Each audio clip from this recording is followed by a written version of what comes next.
देख सकते हैं कई सारे ऐसे मुस्लिम संगठन हैं जो मिक्स्ड हैं और जो ये इस बात के लिए आज यहाँ पर खड़े हुए हैं कि सिर्फ मुसलमानों को वक्फ बोर्ड में हिस्सेदारी देने के लिए मोदी जी का शुक्रिया, ये लोग शुक्रिया अदा कर रहे हैं। ये जानते हैं इनसे, आप मोदी जी का शुक्रिया अदा कर रहे हैं, आपको क्या लगता है कि कितना फायदा होगा अगर ये बिल पास होता है तो?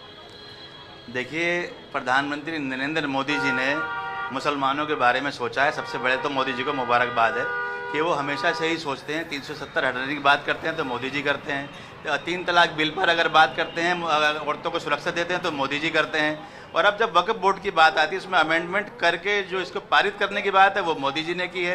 तो जाहिर सी बात है मुस्लिम समाज को, जो दबा कुचला समाज है, खासतौर पर पसमानदा समाज को इसका फ़ायदा मिलने वाला है। क्योंकि जब डिजिटल हो जाएगा, इमारतें संरक्षित हो जाएंगी, मस्जिदें संरक्षित हो जाएंगी, और जो ज़मीनें हैं जो अशराफ तबके के पास करोड़ों की ज़मीनें, अरबों की ज़मीनें उन्होंने खा रखी हैं, उस पर कब्जा करके बैठे हैं, सांप की तरह कुंडली बनाकर बैठे हैं, उनसे निजात मिलेगी। और कहीं ना कहीं उन ज़मीनों का फ़ायदा और उसकी आमदनी पसमानदा समाज को, मुस्लिम समाज को मिलने वाली है। उसकी शिक्षा मजबूत होगी, उसका रोज़गार मजबूत होगा। जो आज तक कांग्रेस ने रेहड़ी पटरी का जो रोज़गार दिया था उससे हमें निजात मिलने वाली है, हमें ऐसी उम्मीद है। तो आपको लगता है कि इस विधेयक में संशोधन बहुत ज़रूरी था, और जो लोग इसका विरोध कर रहे हैं उनको क्या लगता है, क्या मंशा रही हो? देखिए, जो लोग विरोध कर रहे हैं वो वास्तव में देश का हित नहीं चाहते हैं। और दूसरी बात कि संशोधन जरूरी है, क्योंकि संशोधन समय की डिमांड है, प्रवृत्ति है कि जिस तरह से समय आगे बढ़ता है हर चीज़ में संभवतः बहुत आवश्यक है। और इस बिल में भी जो संशोधन हो रहा है, निश्चित तौर पर इससे देश के जो मुसलमान हैं, गरीब तबके के मुसलमान हैं, उनको भी साथ लेकर सरकार चलने की योजना बना रही है।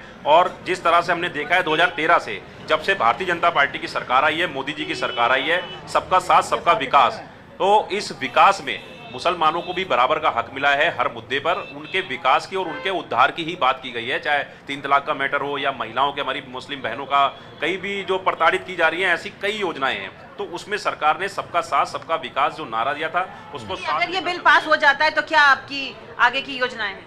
देखिए, योजनाएं तो मैं बता दूं आपको, जो पिछड़ापन है मुसलमानों का ओबीसी वर्ग से, तो 1995 में जो एक्ट हमारा जो बना था इसके वक्फ बोर्ड के लिए, तो उसमें ये था कि जो ओबीसी वर्ग से जो दबे कुचले मुसलमान हैं वो उनके लिए फ़ायदा पहुँचे, उनके जन कल्याण के लिए वो हुआ।